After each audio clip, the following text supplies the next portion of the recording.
Okay. Okay, so you came from the Eagles, right? Yeah. So how did you get recruited to the seniors? Did you like have to transfer or just automatic since you came from the Eagles? Actually, in my case, I really tried out for my position, for my slot in the Blue Eagles. Kasi, that's it. Kasi parang they didn't promise me a slot when I graduated. Tapos I really worked hard, tapos tried out. So did you get other offers from other universities?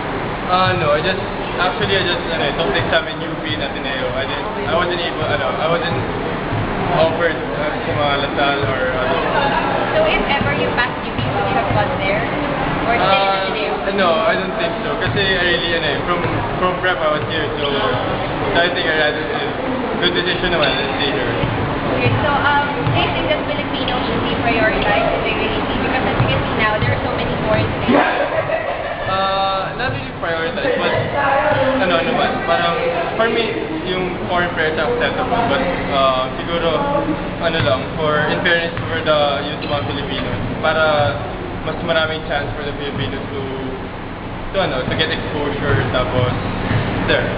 So personally, do you feel na parang there are so many Filipinos and players from the Eagles in Team B, so do you feel na they should be in the lineup instead of other players who are younger experience?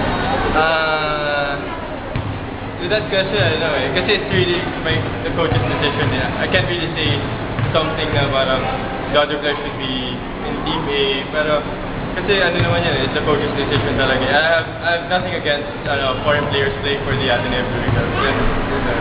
Okay, thank you.